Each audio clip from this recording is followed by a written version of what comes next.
Okay, you can hear me now. There we go. Very nice. Thanks again, everybody, for joining us this evening for our Ask an Arborist webinar.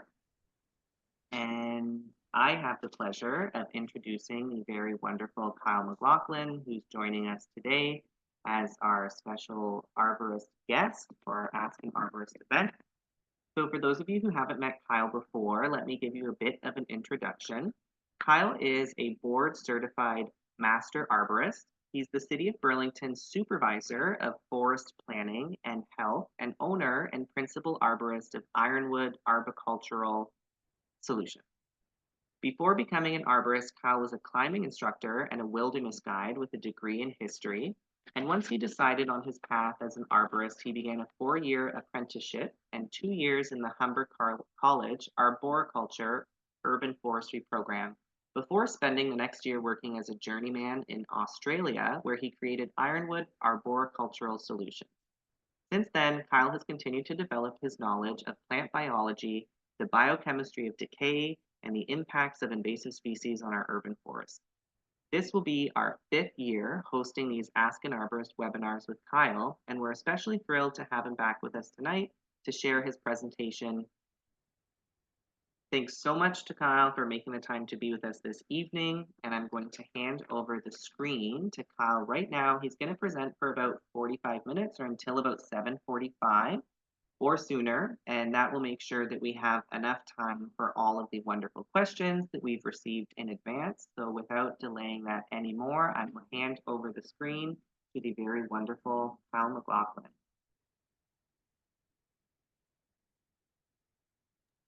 Thank you very much, Kale. Really appreciate it. Okay, now I see that for whatever reason, my start bar is on. Does everybody else see that, or is it just me? Oh, there we go. That's better. All right. So I was saying to Kale and Amy at the beginning of this, I could spend 45 minutes to an hour talking about I could spend more than 45 minutes to an hour talking about what we're going to talk about here. So really, I know that there's a lot of questions, and I feel like for a lot of people, the answering the questions is more important than hearing me just drone on and on about how great our public service is.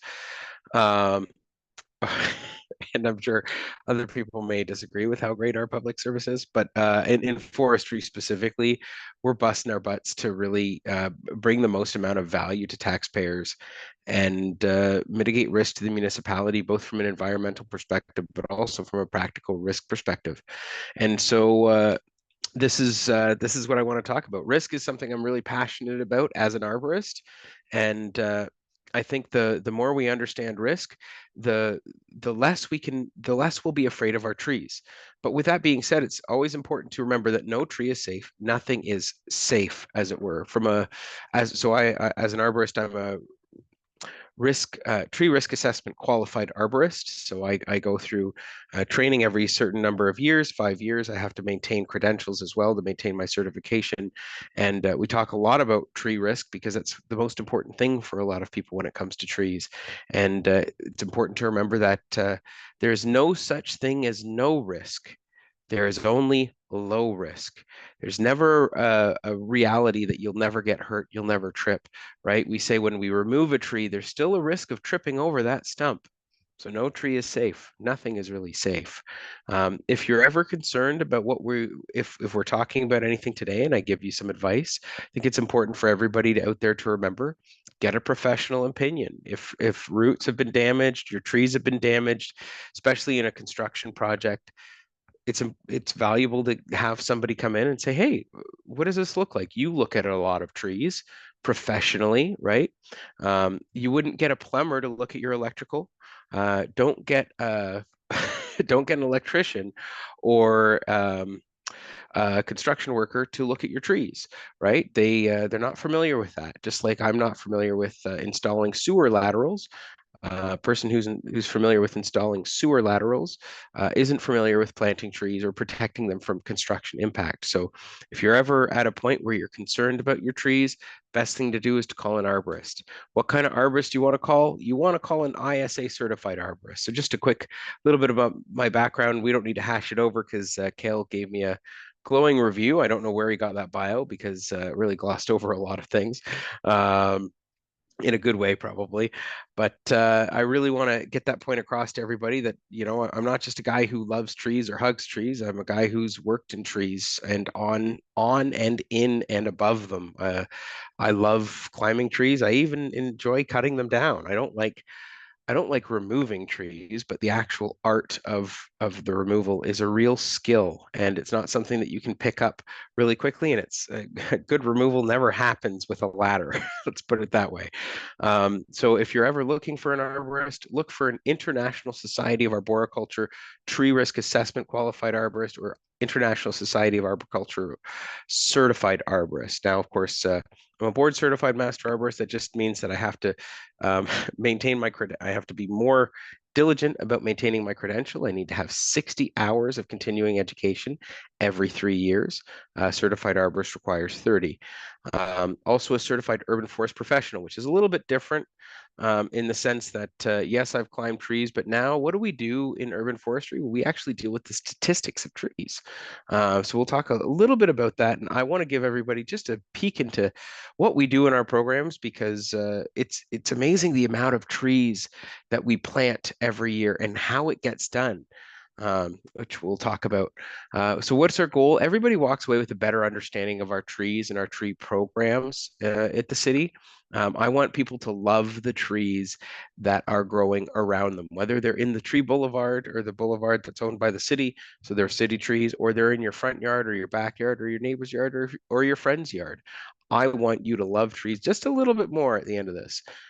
We want you to plan for the right tree in the right place. So understand how an urban forestry program is run. Why do we pick the trees that we pick? Some of the trees that we're picking right now, and that I want to encourage everybody out there to maybe consider when they're going to the nursery, and what's going on in our woodlots. So we are implementing for the first time ever a proactive woodlot management strategy. So we're not just responding to trees that fall over in woodlots, we're trying to stop trees from falling over into people's backyards. And that's a really important thing.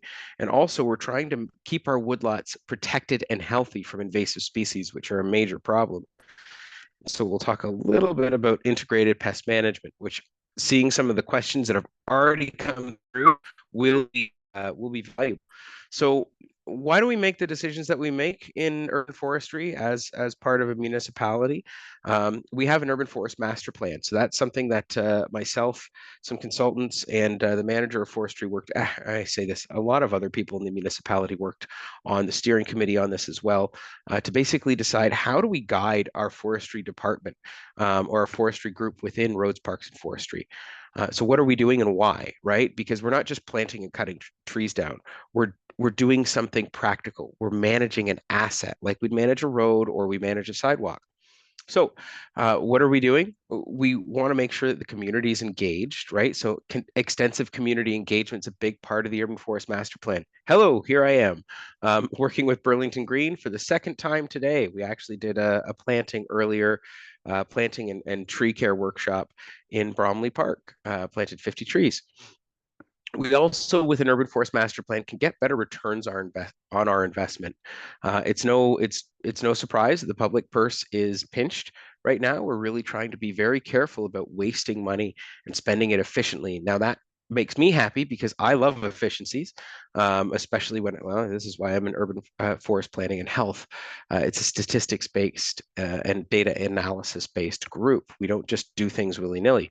And so we're trying to optimize our asset management practices so that this is a very fancy way of saying we're going to take better care of our trees. And ideally, it's going to cost us less money. And because of that, we're going to get longer lived, better looking, healthier trees that do more for the residents and cost us less overall. This is proactive, right? It's not just reactive. We don't want to go out after storms and clean things up. We want to stop things from happening as best we can. Bearing in mind, climate change kind of always throws us for a loop. Vision of focus targets. So that's something that used to be more of a focus from us, but we're now changing our direction a little bit with the urban forest master plan. So looking at what our canopy cover target is, establish new canopy cover targets for specific land use types. So to give everybody an example, we want 35% canopy cover for the entire municipality, But in our parks, we actually want 40% canopy cover. That's going to help us make up that goal. Now, the other thing to remember, 35% canopy cover target is really, really nice, but we can't do it without the residents of Burlington. If we got rid of City Hall, every road, every sidewalk, every park, every building that the city owns, if we just destroyed them all, turned them into grass, and then planted trees in them, we still wouldn't be able to get that 35% canopy cover target. We need your help. We need you to plant trees in your yard. So I say this especially to folks who are coming here tonight, my people. We need you to plant trees. You want to see our canopy cover grow? We need you to get trees in your own backyard, your friend's yard, you name it. This is one of the reasons why we're giving trees away, because we want you to plant them in your backyard, because we can't do it. It's not our land, it's your land. And so this is the kicker with the City of Burlington is we, as a public servant managing the land that the municipality owns, has to work with my neighbor, and you're my neighbor. Right. So we want to get that canopy cover up. One of the ways we're doing it in our parks is we're aiming for 40%, but the other part is that we're really trying to push our residents to plant as much as they can in their backyards so that we can get closer to it. As you can see, our current canopy cover is 22%. That's not as great as we'd like it to be. Okay. So key actions from the Urban Forest Management Plan. Really, this is all fancy corporate speak, but the idea is that we want to manage our resources better and integrate with other departments so that we don't plant a tree before there's a road reconstruction, right? And I'm sure some of you have seen this before. It's frustrating. We don't want to see that. We want to make sure that we're ready for invasive diseases, invasive pests, right? And part of that is watching our trees, picking up diseases before they start to spread.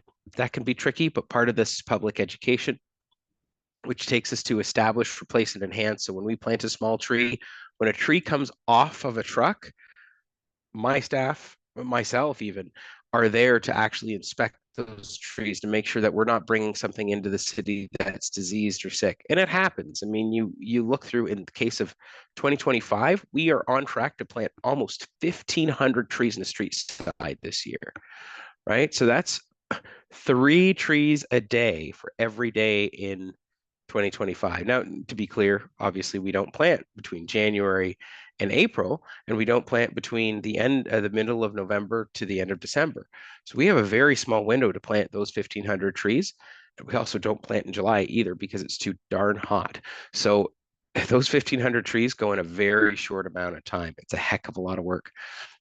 Finally, engaging and collaborate, that's something we're already here, and that goes without saying, but preservation, protection. I plant a lot of trees and I love planting trees, but I have to be very clear.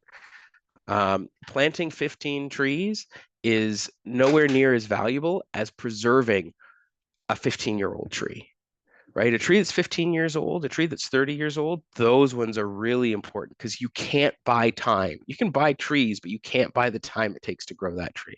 I've said it before and I'll say it again. It's easier right now in human history. It's easier to send a satellite to Mars than it is to grow a 30-year-old tree or a 100-year-old tree, right? Okay, so what's our canopy snapshot? Now, this is going back to 2021, and just to show everybody where our genus distribution is citywide. So we've actually improved quite a bit on this. So now you see this 31%. We want to avoid that in forest planning and health. What we're trying to do is what you see on the right-hand side. So this is typical of what most of our yearly plantings look like. We've got 13% is the max we plant, and I believe that was that sycamore. And then, of course, you've got 6%, 4%, 3%. And what the goal is there is maximizing our biodiversity to protect us from invasive species risk. Some of you remember this, I'm sure.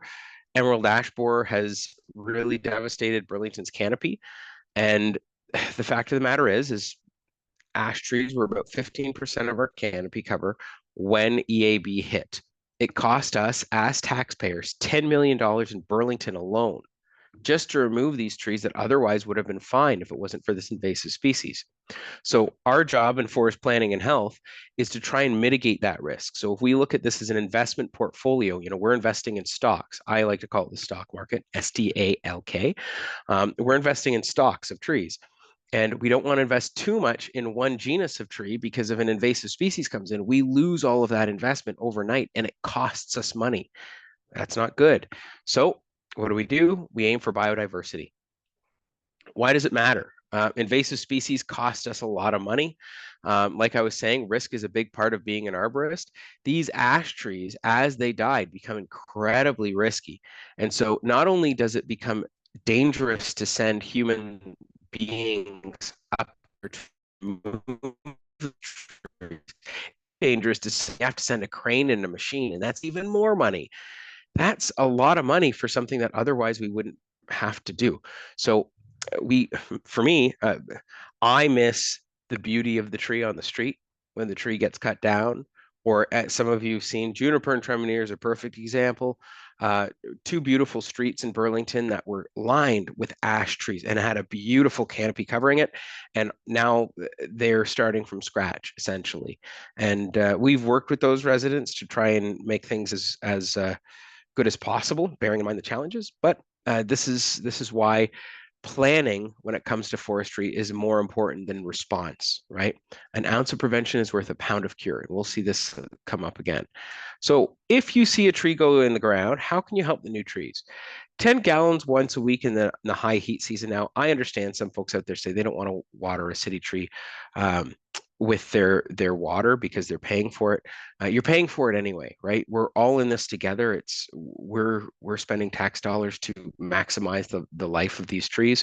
And one of the ways that we've done it too, just to avoid asking residents is we actually have started to implement a street side maintenance program. So for the first few years, after a tree is planted, once it comes off of a warranty, we will water. We are hiring contractors to water those trees and to help kind of get them through those challenging years and let their root systems become a little bit more established because those first 3 years after planting are really challenging. And then the fourth and the fifth year after planting are still pretty challenging for most trees. So we typically say after a tree's been planted, we don't consider that planting a success until year 5, right? Which is crazy to think, but it takes a long time to really get a tree established. Please don't volcano mulch the base of trees. This is not good for the health of the tree. The skin on your hand and the skin in your mouth is both skin, right? Just like the bark above ground and the bark below ground, both is bark.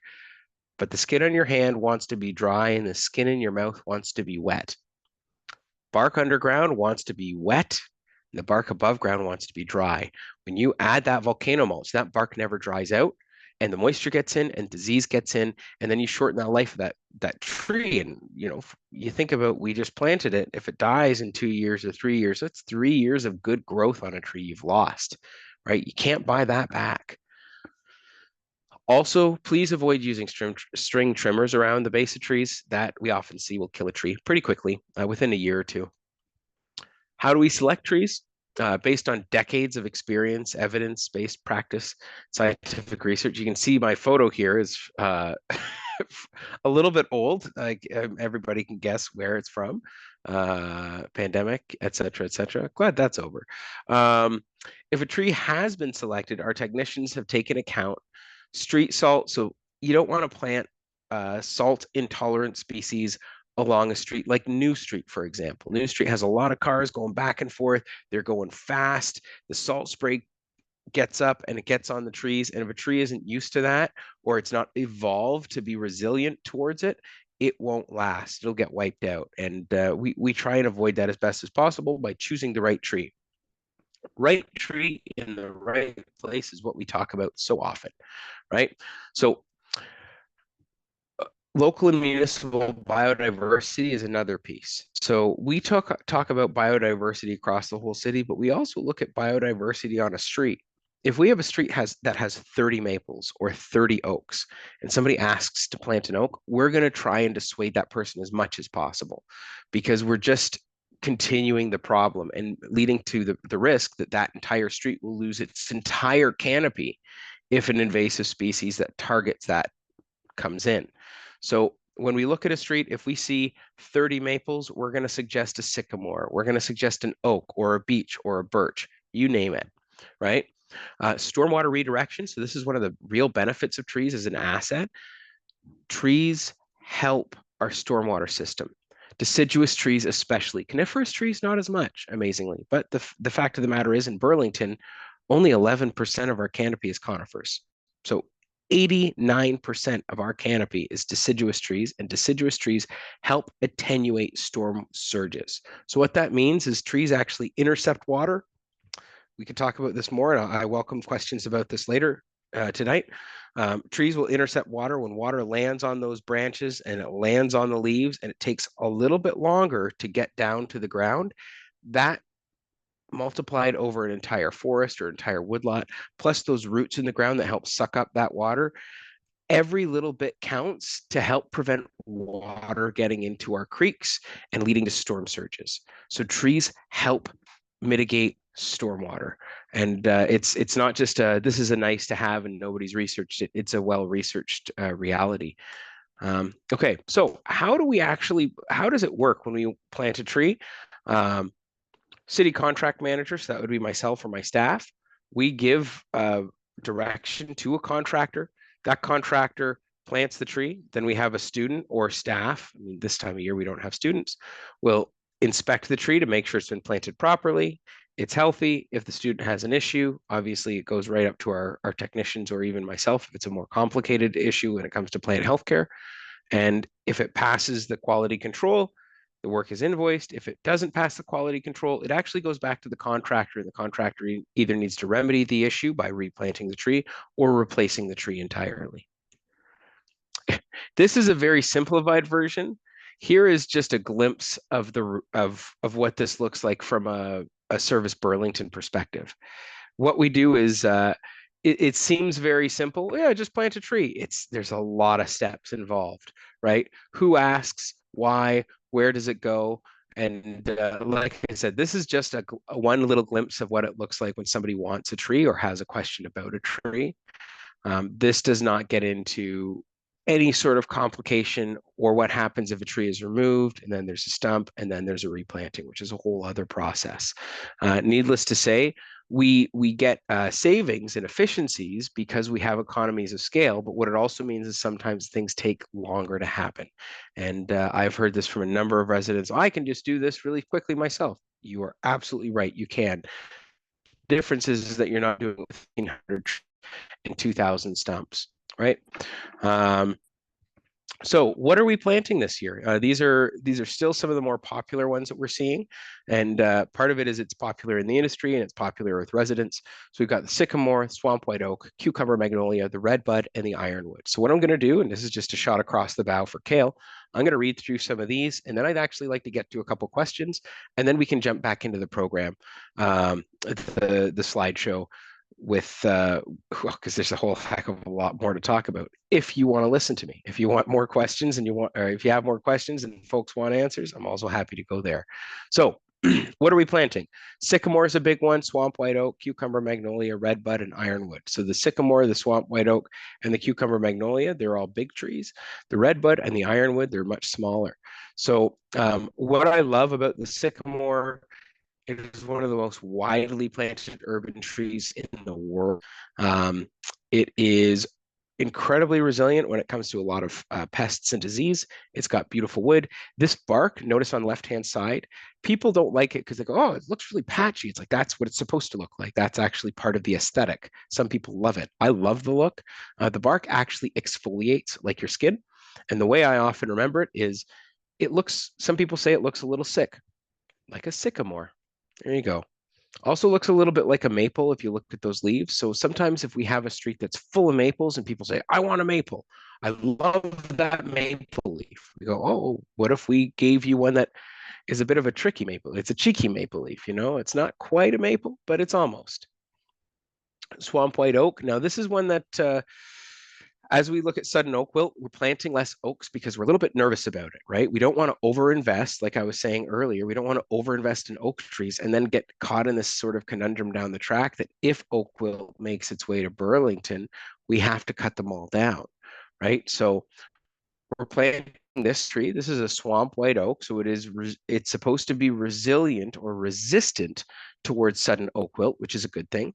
Now it's a swamp white oak as opposed to your traditional white oak. What does that mean exactly? That means it is resistant to drought and resistant to flooding. Swamp white oaks live on floodplains, and so they're used to those periods in the year where the water comes up and it has to sit in water for a really long time, and then the water goes away and there's no water for ages and it dries out. That, whether there's a ton of water or there's not a lot of water, is a oxygen low environment, which is exactly what our typical boulevard looks like. So these are really good boulevard trees to plant. And so we're planting a lot more of them. How an easy way to tell the difference between a white oak and a swamp white oak is if you grab the white oak and you rub the leaf and the bottom side is a little bit furry. In the industry, we'd call it downy or pubescent. It's a swamp white oak. True white oaks, the Quercus alba, they don't have that downy hair on the bottom of their leaves. Now, this one is one that I quite enjoy. This is the cucumber magnolia. So if you look at the left-hand side, that's the beginnings of the fruit. Looks like a cucumber where it gets its name. On the right-hand side, you see that photo there of the leaves. It doesn't, or of the flowers. It does not have those saucer-like flowers. That's from a Magnolia X Solangiana.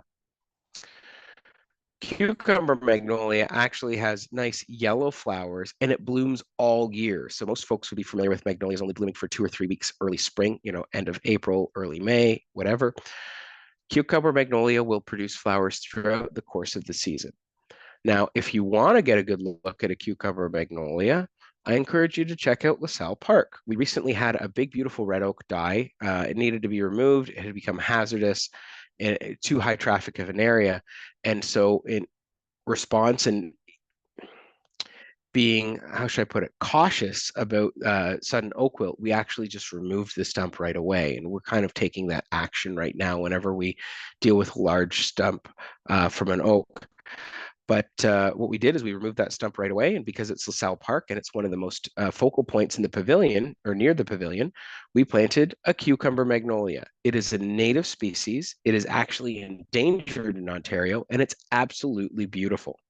This is one of the ones that we're planting. We don't have a lot of them. If there's folks out there who have a spot in front of their home and they really want this tree, give us a call, right? Whether it's at city@burlington.ca or you call in, I believe it's 311. Let them know that you want a tree and that you're looking for a cucumber magnolia. We only have a few of them every year, and we want to give them to people who love them and are going to cherish them because they're good trees. Okay, redbud is a classic, arguably native tree.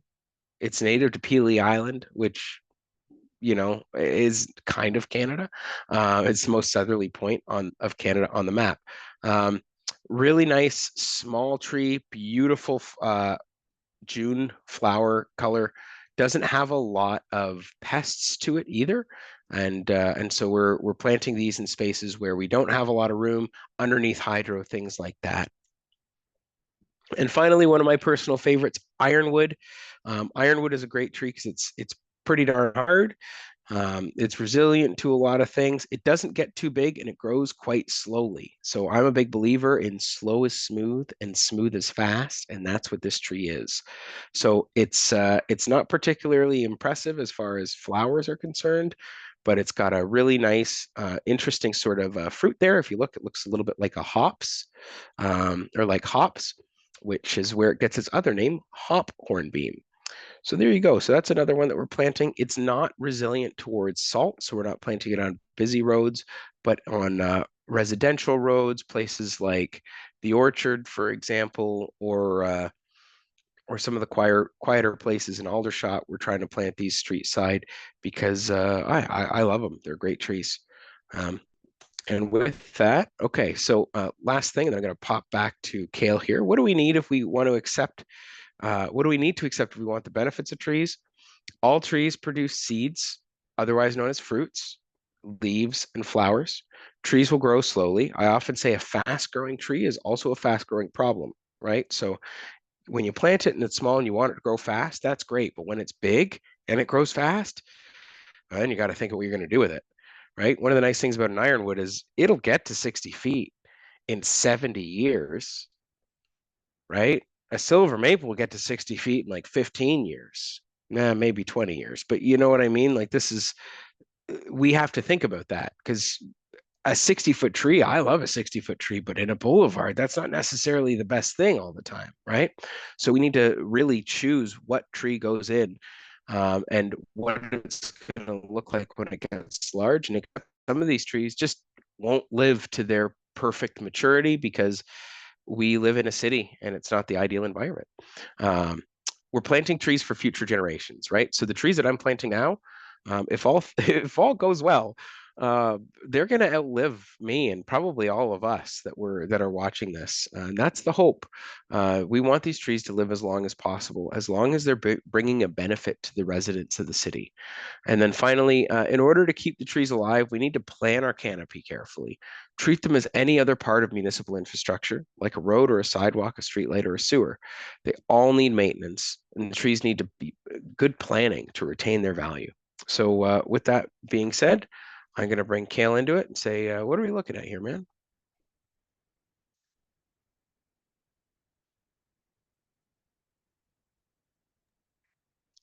Hi, friends. So we have 12 submitted questions, and I just popped the first one there into the chat. And it's one of our longer questions. I will read it for the benefit of everyone and the people watching this back in the recording. So uh, this one is about a red king maple, 45 years old, girdled roots, signs of branch rot, and an instance last year of active ants and sawdust. How to care for it as long as possible. And maybe I'll pause there, and then there's a few other examples of other trees that have been popped in there into the chat. So maybe I'll just hand it over to you to answer that first part, and then file Yeah, yeah. in the chat if you wanted to hit up the rest of the question. Sure. So, I'm actually going to share my screen here because there's a point here that some folks may not be familiar with. So, ignore my little doodle here. Here, we'll just get rid of that. Da, da, da. Okay, so girdling root. What the heck is a girdling root? Let me see. Get us back to home. All right, West Virginia. Da, da, da. Brushes. Thank you. Okay, so here's your standard tree. You notice it has a flare. It doesn't go straight in the ground.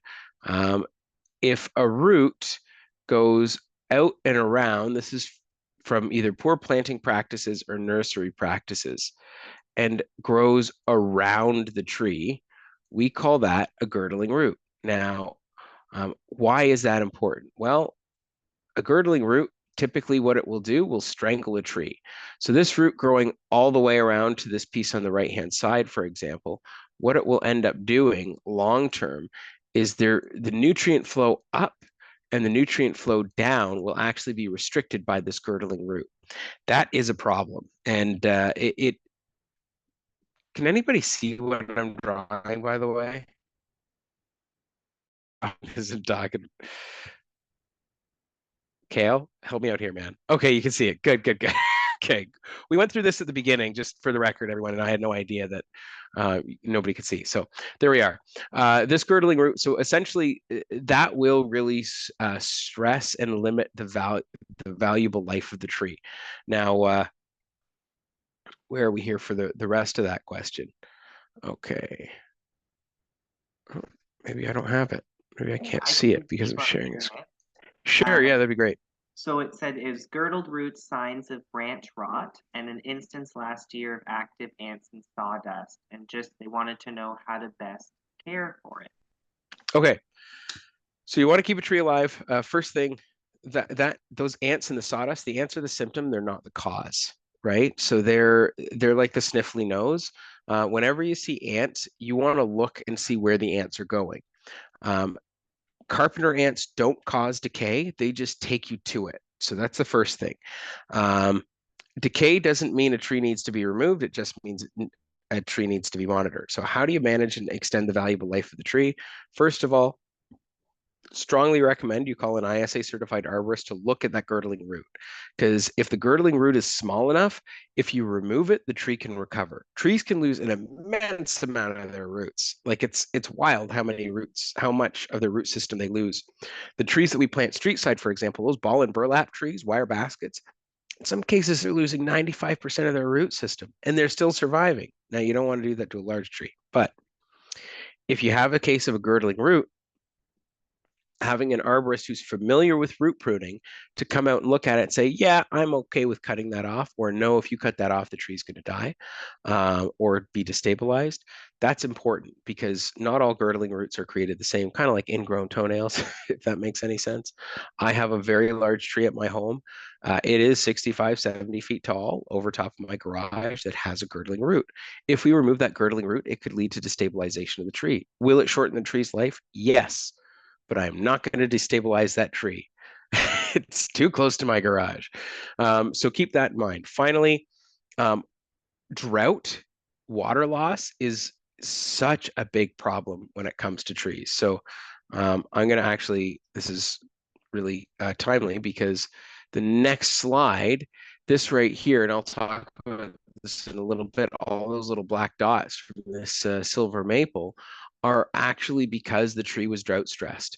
So do what you can to avoid drought stress. Um, don't let the tree go more than a week without water, especially because it's old. And this is the thing. People go, oh, okay, well, like a small tree, yeah, it needs water, but like a big tree doesn't need water. A big tree might have a very big reach when it comes to their root system, but they don't have, if you have 3 weeks without water, like we just had this month, the tree's going to go into dormancy prematurely. And the important thing to remember with dormancy is that because there's a lot of trees right now that are, a lot of folks out there have probably seen it already, trees that have no leaves on them. It's not because it's cold, it's because there's not enough water. And trees are going, well, if I try and stay awake right now, I'm going to completely dehydrate and die. So instead, I'm just going to go to sleep. I'm going to take all my nutrients in. I'm going to go into my fall or winter rest early. What that means is that even though the tree is trying to preserve itself by redirecting its nutrients, it is also allowing it to become vulnerable to a whole host of pests. So what do? You make sure you water your tree. If it's a big tree like this red maple that this person's talking about, water at the drip line, and don't water a ton. Don't just take buckets and drop the buckets in. Drip irrigation, low and slow for a long time, right? Slow is smooth and smooth is fast. You really want to water that tree, you need the water to get down 6 inches, 8 inches down into the soil to feed those feeder roots. And you need to do it before the leaves are gone, not after, right?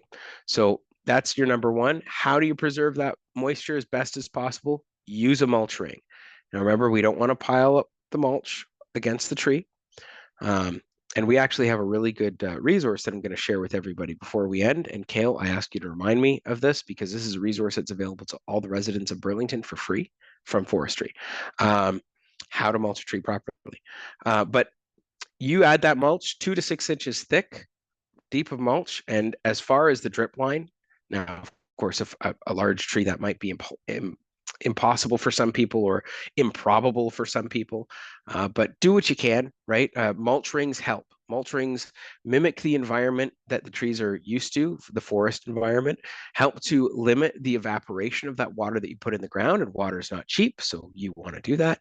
And it also means that the trees have more time to actually suck in that water because the mulch acts as a sponge and it acts as a shield against the sun, keeping that not only keeping that water in, but also keeping the soil cool, which is important for trees as well. So there's a whole bunch of questions I answered on that one, but I know that that initial question was quite long. So hit me up, Kale.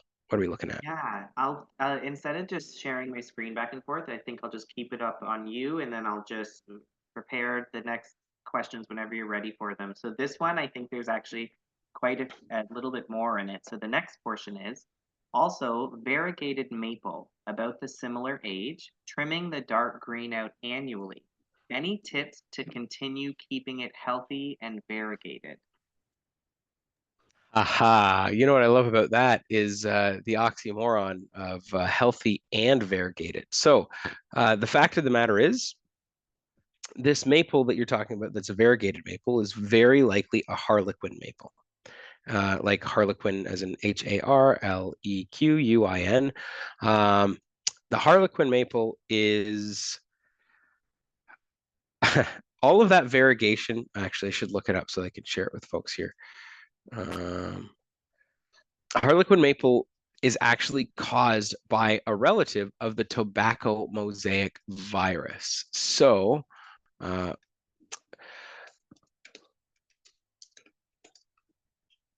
this is what we're talking about here. I do not have the rights to show this to anybody. I'm just sharing my screen and Google is displaying it, just for the record. Here's your disclaimer. Okay, so what you're seeing in the white spot, that's actually a spot where the virus has gone and killed the chloroplast. So there is no ability in those areas for the tree to produce energy and properly photosynthesize. So you want to keep it variegated. Great. Keep it healthy. That's trickier because it's always going to be a little bit sick if it's a variegated maple. Now, with that being said, yes, prune out those solid green pieces, but keep in mind that when you're pruning those leaves, those branches that have full green, you're actually pruning out the tree healing itself or essentially recovering from the virus. Now, this is the kicker, though. This is arboriculture, right? Arboriculture is trees and people, right? People is the culture part. We make these harlequin maples, these variegated maples, because they're beautiful. They really are. Now, I'm not a big fan of Norway maples because of how invasive they are, or how complicated they are. They're not officially invasive, but I love the harlequin. It is a beautiful tree. Keeping in mind that it is a virus, you want to do everything you can to protect that root system. And once again, and I'm going to sound like a broken record by the end of the night, mulch, mulch, mulch. Make sure you mulch it because moisture and moisture loss is a critical point. It's like the hub of all of tree health, right? You have a pest issue, you have a disease issue. Start with the environment. Is the tree too dry? Is the tree too wet? All right. Fire another one at me, Gail. Perfect. I think this is probably the last part of this, and I'll just read the section here because there's a little part that's after the question. So they also have some older trees that they're trying to manage and trim to not overwhelm the space. It's a honey locust and a birch. And then they're saying there's lots of aphids, what's the safest treatments, the timing, and little caveat they say in previous times they were able to get a trunk treatment that's no longer for sale. Yeah, so maybe I'll just pause there. That's a great place to pause. Okay, so trunk treatments. So what? There's a couple different ways because I can't ask the person who asked the question. If they're in the audience, I encourage you to elaborate. But there's typically two ways that I would see a trunk treatment. Some companies or some applications, you'll put the chemical around the outside of the tree bark, and then the insect climbing up touches it and dies because it's poisonous. The other ones is that you drill into the tree and you inject it. Those ones work really well, but it's costly. It causes permanent change to the tree's wood because you're literally drilling in and removing part of the wood. So it's a sufficient tool for protecting the tree in the short term, but it does expose the tree to greater risk in the long term. Of course, if I had the choice between like my tree's going to die this year or it can die in 10 years, I'd like to keep the tree alive for 10 years, right? And sometimes that means you need to treat it with pesticides. So those are the two big things. When it comes to aphids, aphids are normal insects. They typically don't cause a lot of real long-term problems, and they move in a cyclical way. So I don't know if I have it in the slideshow. I probably don't. Unfortunately, I do not. Okay. But they move. So just like with spongy moth, formerly known as gypsy moth, we see years where it's like it really spikes, at year 9, but year 1, it's really low. And we've seen like really low years of spongy moth. It's the same with aphids. Aphids usually crescendo, especially on your linden trees and your locust trees this time of year, and then they start to really die off. And some years they're non-existent, and some years they're overwhelming. How do you treat them? The most appropriate thing, there's 2 ways that you can do that. That's one is dormant oil, and that's early in the season. And what you do is you spray that on the tree, and the oil covers the eggs and it kills the aphids. I'm going to explain something about that in a second. The soap, so soap, potassium sulfate, like your typical dish soap, you can spray on the aphids when they're active and alive as adults, and it coats their spiracles, which are these holes that they use to breathe, and they suffocate and they die. Both of those are what we call have a low residual risk. So they don't sit in the environment for very long. They don't have toxicity that affect dogs or kids or things like that. But they're a broadband pesticide, which means they affect a whole host of insects, good and bad. So you are essentially nuking the tree. When you spray dormant oil on a tree to control aphids, you are killing aphids, you are killing leafhoppers, you're killing plant bugs, you're killing ladybugs, you're killing beetles, you're killing everything that the dormant oil touches. Praying mantises, spiders, you name it. Same goes when you do a soap spray. Anything that soap touches will likely suffocate and kill the insect, right? So you're killing the good and the bad. And ideally, what we're trying to do is have a balanced environment. And so this is where you want to keep in mind your threshold, your comfort, and the tree's level. Like if the tree is dying and you need to keep the tree alive and it's overwhelmed with pests, absolutely. There is a time that you use these pesticides and it's the right decision. A lot of the time, I would say we overuse it. And it's important also to keep in mind that in Ontario, we have a cosmetic pesticide ban. So if you just want to spray your tree because you don't think it looks good, but the tree overall is healthy, that's technically illegal. So there you go. Um, Fair amount of information there. Beautiful. Thank you so much. The next question is they have a young eastern redbud and they're working to remove lower branches for the space and the safety. They're asking, can they prune each winter until they get the desired shape or do it all at once this winter? Okay, less is more, um, especially when you say desired shape, this is an important piece to keep in mind because I have this conversation with friends who are engineers where they just go, "Oh, how come you just can't plant a tree in July?" It's like, well, because a tree's not a piece of concrete. It's an organism, and I need to work with its parameters. I can't tell a tree. It is more difficult than my 18-month-old boy. I can reason with, well, maybe not reason, but I can communicate with a child. I can't communicate with a tree. I mean, you can, but that's a lot of work, and it's not good for business. It takes a long time. It takes years to really communicate with a tree. No joke. Um, but the fact of the matter is you kind of have to work with the habit that the tree has, the personality that the tree has, and individual trees absolutely have their own personalities, but species also have their own personalities. And keep that in mind when you're dealing with any species of tree. Are you trying to make a redbud a pine tree, or are you trying to make a redbud a maple tree, right?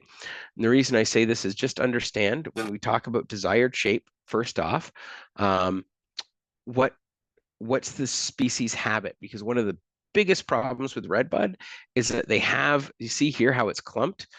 They have a really big problem with included bark unions. So these are unions that form really, really tight, and moisture can get in and it never gets out, and the decay happens, and then you have a windstorm and they split. Redbuds are resistant to all sorts of fungi. They're resistant to all sorts of insect pests. They're really good when it comes to winter, and they're okay when it comes to salt. but they are not good when it comes to those included bark unions. So keep that in mind, that when you're pruning your red buds, the things that you really should be looking to focus on first and foremost is getting those included bark unions pruned out so that you maximize the longevity of the tree. When we're talking about, is it important to prune it to a desired shape over how many seasons? 25% is the most you should take from a tree when you're pruning it. The typical rule of thumb is 30%, but 30% I would say is still too much. Imagine if you lost 30% of your stomach or 30% of your lungs. It's technically, for a tree, that when you remove branches, you're removing both the stomach and the lungs. That's not good. So 30% is like the extreme.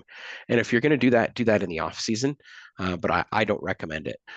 Your best way to prune this sort of red bud, lots of small cuts and over a long period of time, and enjoy it, right? Don't make it a chore. If it's getting too big and out of hand, just prune it a little bit harder, but keep in mind that pruning is wounding. The more you prune a tree, the harder you prune a tree, the more stressful the more stress the tree will experience.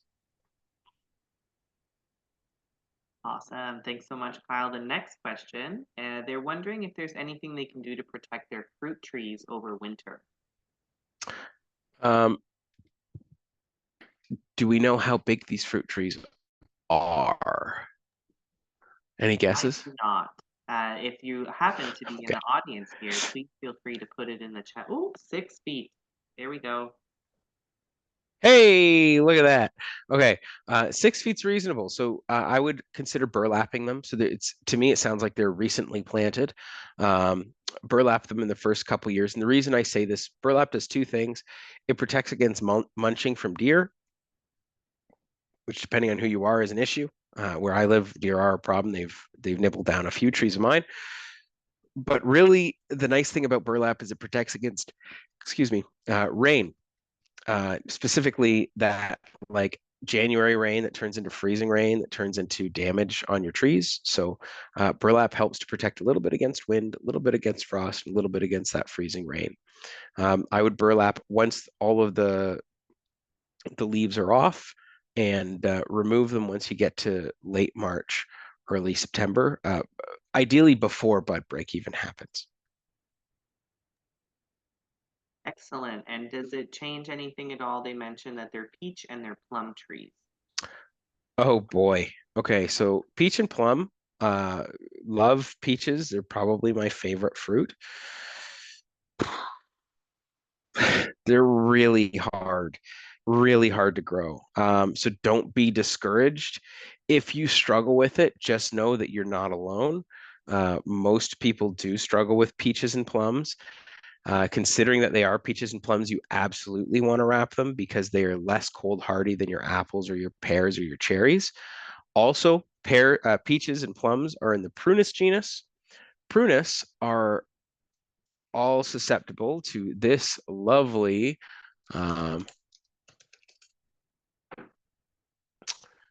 disease here. We have a Schubert choke cherries, I want to say on Fothergill Boulevard, that are covered in these. This is black knot. It's a fungal disease. I could do an entire webinar on black knot because it fascinates me so much, but I'm not gonna bore you with that. All I'm gonna say is it's a common pest. Not a pest. I should have taken a coffee. Not a pest, but a disease. It's a fungal pathogen. I don't know how well this screen share looks, but if you can see in this image, there's all these little dimples. It looks like, kind of like a basketball. Each and every one of those dimples is a tiny, tiny fungal fruiting body. So this big black thing is actually an organ that's producing thousands of fruiting bodies. Like, think thousands of tiny mushrooms. No bueno. Very common on your Prunus genus, almost exclusively. If you see it, you need to prune it out. So prune it out early season. Don't prune it on a rainy day. Prune it on a dry, cool day in February or March. But if you have a peach or a plum, you'll need to be familiar with this disease because you're probably going to deal with it. Awesome. Thanks so much. And Those are also some of my favorite fruits, and I think I'll appreciate them even more knowing how difficult they are to grow. The next question, and maybe just a heads up so we're aware for time, I think we have about 15 minutes left for questions, and we have Wow. 8 more questions to get through. So let's Okay. do our best. Challenge me, Kale. Let's go, buddy. This one I think is hopefully decently easy. How do I know how far apart to plant trees?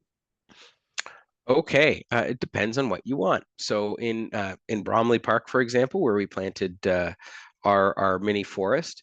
So mini forests are great because we plant them really tight, about 4 trees per square meter. And what that means is the tighter they are, the more straight they'll grow. If you want a wide open tree, so think about those classic trees you see when you drive past a field and you get that big, beautiful oak or sugar maple in the background that's just got these big beautiful arms or branches, really, they're not arms. They've grown that way because they've been grown in a field, so they've been allowed to grow these really big long branches. So I typically say if I'm planting one in a yard, 4 to 5 meters apart, it's about 15 feet apart. If you want to have them have that nice big fat canopy, but 3 meters is acceptable too, bearing in mind that you're going to be pruning them as the years go on, because they're going to want to grow into each other, and that's going to be a regular challenge. Excellent. Thanks so much. The next question is, what regular maintenance should we be doing on our birch tree? Okay. So it depends on the size of the tree, but I typically say with most people, every 3 to 5 years, you want to be pruning any given tree. Trees that are faster growing, you want to prune more often. Trees that are slower growing, less often. Makes sense. When it comes to a birch, I would say every 3 years. I prefer if the tree is old and you're trying to maximize its health, February, March, right? January even, just in the off season before the tree starts to open up, because when it opens up, there's going to be less time for diseases to move into those wounds and more time for the tree to seal those wounds closed.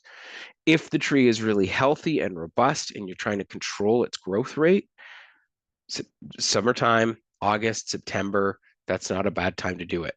When it comes to a birch, I would try and avoid doing October, November, December pruning because that's close to the off season, and birches aren't really good at compartmentalizing decay. The last thing I want to say, because birches aren't good at compartmentalizing decay, don't make big cuts. So when I say a 10 centimeter diameter wound, that's like this. But as far as a branch is concerned, that's a large branch, right? You don't want to make big cuts like that on a birch. It's not good for the tree. So similar to how I was saying with the red bud, less is more, right? Try and keep that in mind. More small cuts.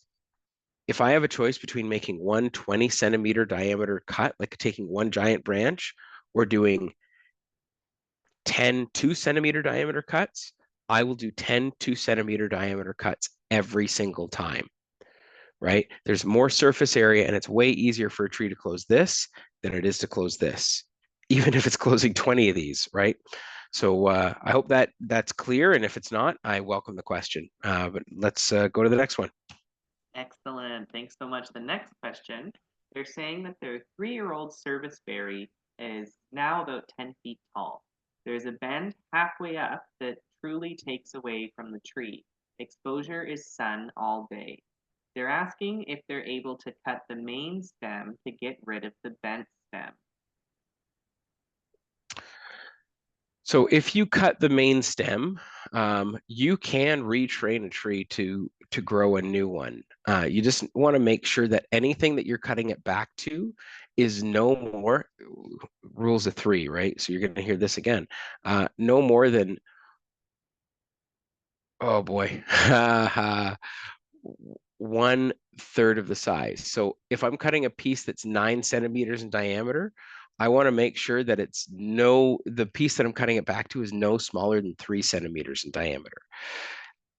Even then, it's still going to be really stressful for the tree. So if you can do it in stages, you're going to be better off. So what I mean is, if you got this weird branch that doesn't, and it would really be really helpful if I could see a picture, because I'd be like, oh, this is what you do here. This is simple, or oh, this is actually really complicated. Um, Less is more. So you want to start to what we call subordinate, right? You want to subordinate an undesirable limb or an undesirable branch. So you pick what you don't want and cut a third or cut a half of it off instead of cutting the whole thing off.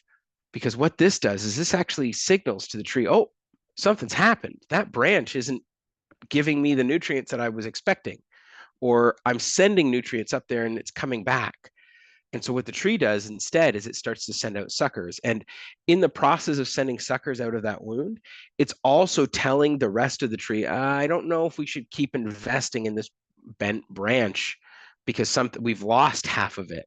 So it will start the process of shutting that branch off in the rest of the body of the tree naturally by itself. Whereas if you cut it back right away and it's too harsh, the tree doesn't start that process until it's too late. And then it's trying to close a wound when it doesn't really have the energy and it didn't even get the memo. You cut it in half now and give it a season to kind of prepare for it, it's going to get the memo. I hope that makes sense. Excellent. Thanks so much. The next one, they're asking, they grew a citrus tree from seed, thinking it's probably an orange, mandarin, or grapefruit tree in a pot inside their house. It's 15 years old now and 1.5 meters tall, and they're wondering if it will survive the winter if they plant it in their backyard. Not a chance. No, no, that's an easy one. It will not. Absolutely not. You can go online and look up hardiness zones. We are not in the hardiness zone for citrus trees. So there you go.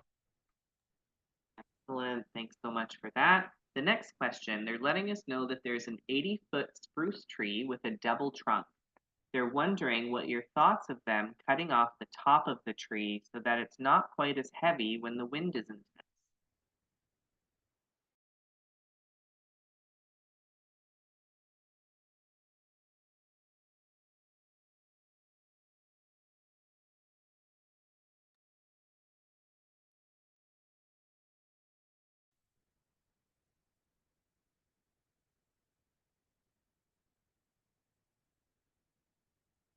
Kyle, I think you're muted if you're talking.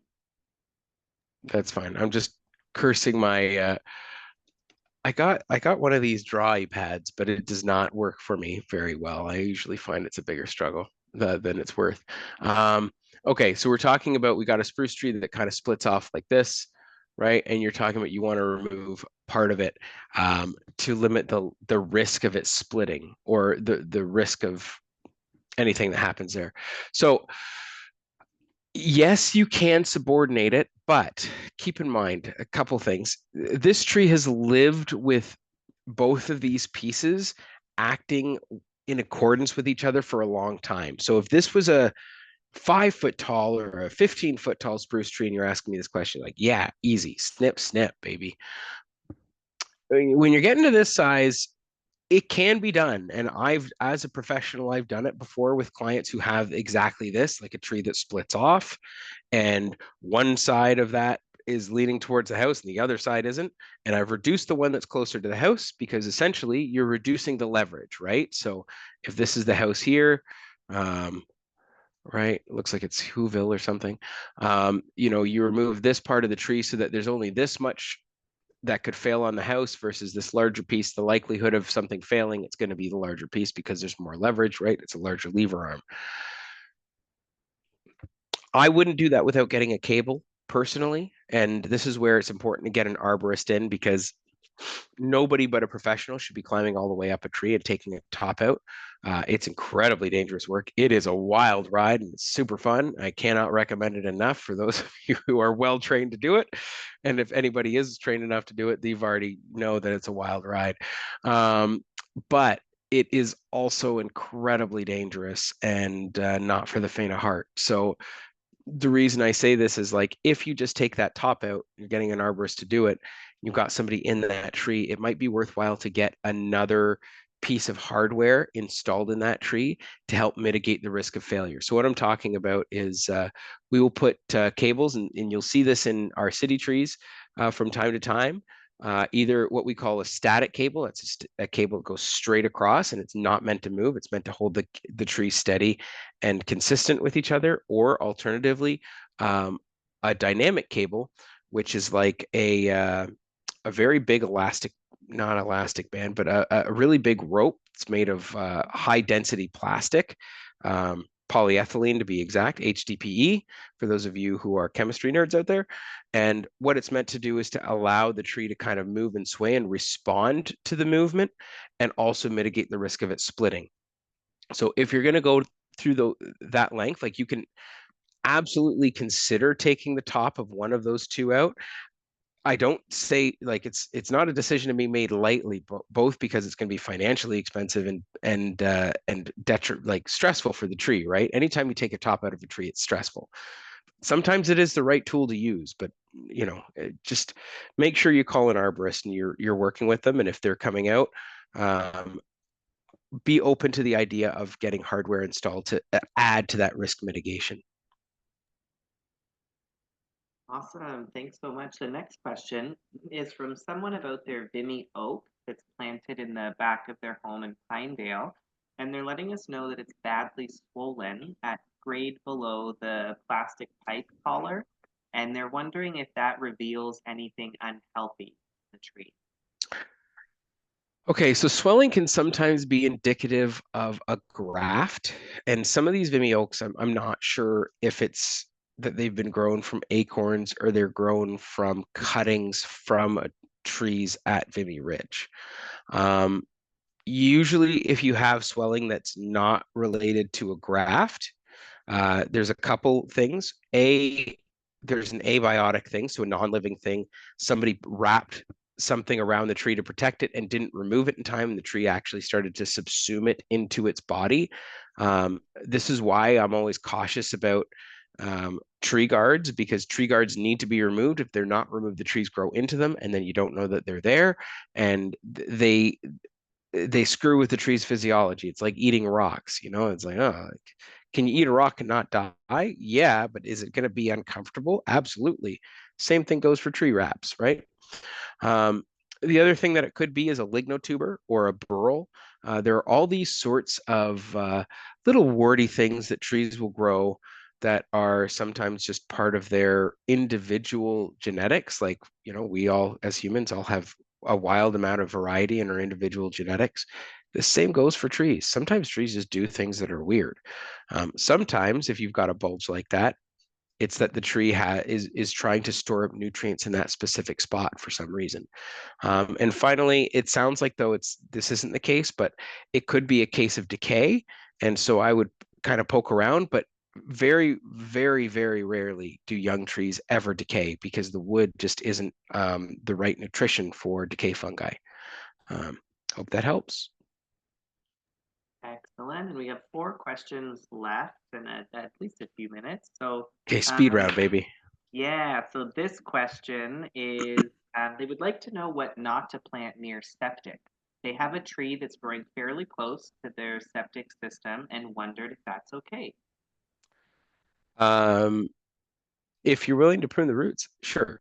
I would say avoid planting trees within 20 meters of your septic if you can help it.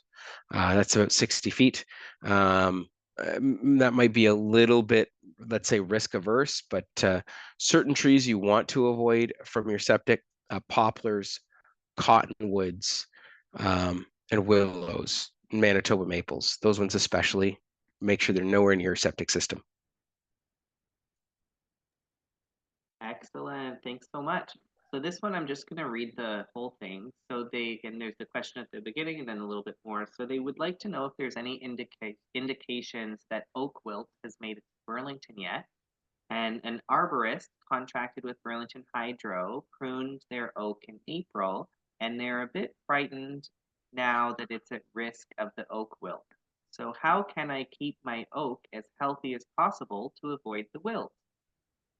Okay, so first part, we do not have confirmation of oak wilt in Burlington. In my team in forest planning and health, we actually had traps up earlier this year in a secret location across the city, one of our parks. I'm not telling you which one though. I'd love to, but I won't.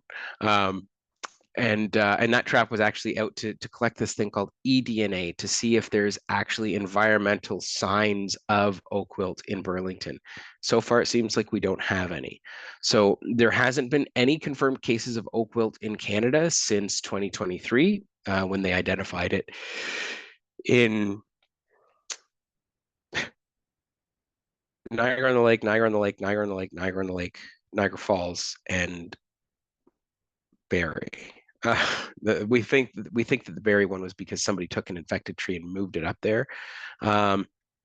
So we don't know about it. We haven't seen it. Pruning in April isn't the worst thing in the world. We say like oak pruning season is November 1st through March 31st. 30 days has September, April, June, and through March 31st. But if you get into the April shoulder season, the reason we say don't prune in April is because we're being overly cautious because of the risk. Is the risk of oak wilt greater than the risk of losing hydro, or more important? Arguable, right? I think a lot of people out there would be very happy. Well, I mean, we're all enjoying this lovely webinar because we have electricity, and part of it is this is why we have to have that pruning happen. But I would say I wouldn't worry too much about pruning in April.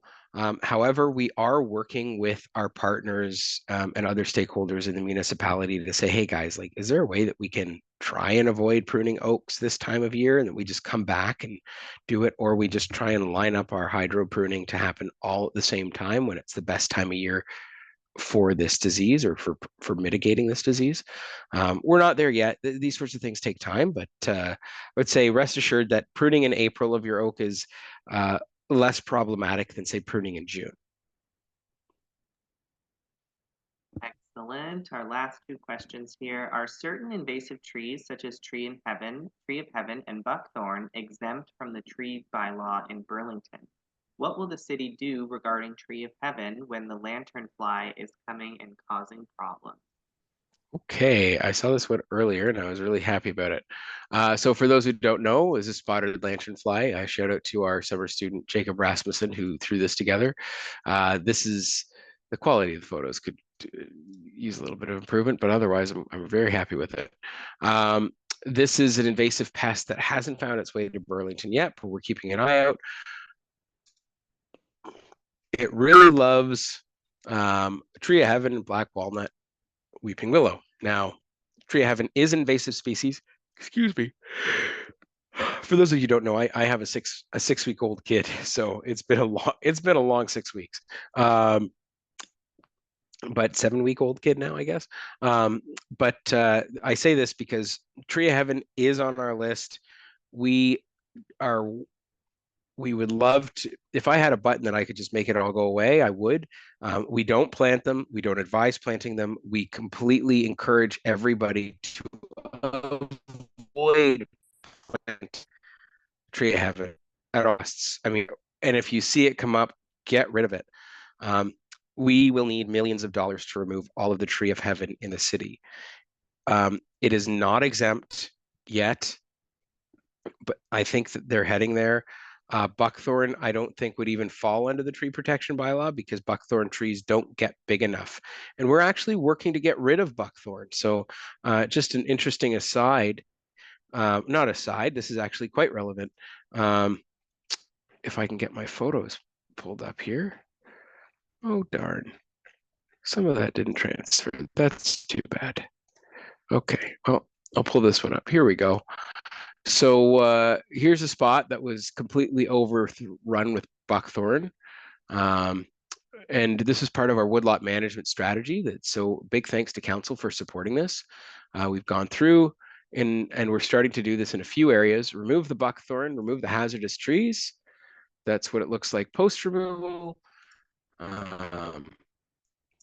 Right before planting and following planting with our native species. This is a spot that we planted 800 trees, amazingly. And the idea is that we don't expect to survive.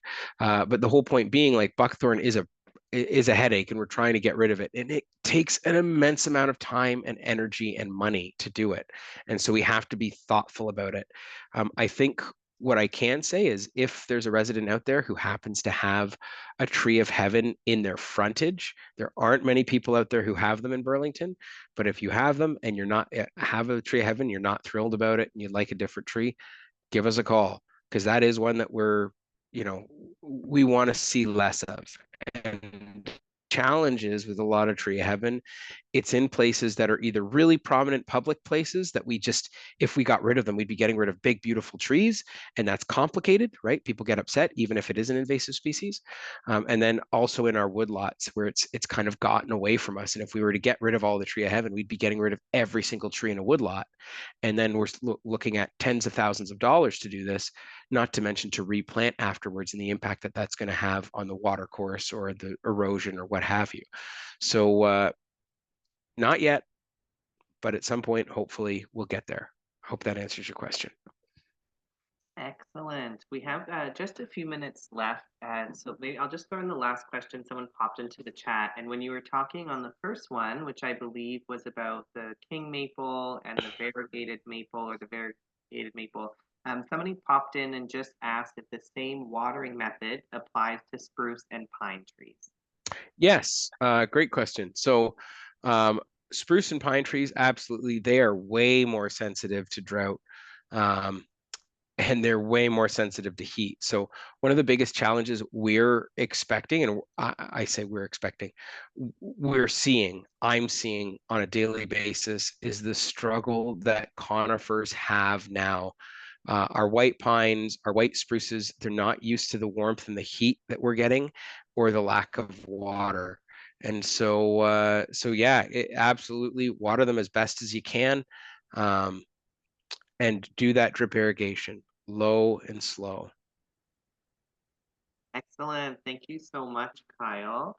Um, so I will do my best to wrap us up here in the few minutes that we have, but I just wanted to thank everyone again for tuning in and for everybody who's joining us, watching us on YouTube right now. Thank you so much for checking out our webinar and wanted to let people know that this program is part of our Nature Friendly Burlington program, which is kindly supported by the City of Burlington.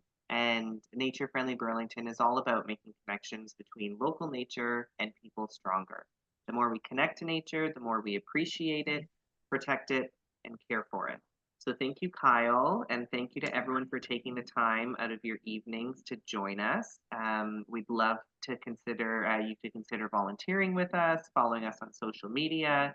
Donations of any amount are hugely appreciated, with every single dollar being put to work right here in Burlington. If you're not already receiving our popular monthly newsletter, definitely check that out. And I have a few more things that I'm going to share after I stop the recording, but I just wanted to say thank you again to all of those people I mentioned and hope you enjoy the rest of your day or night.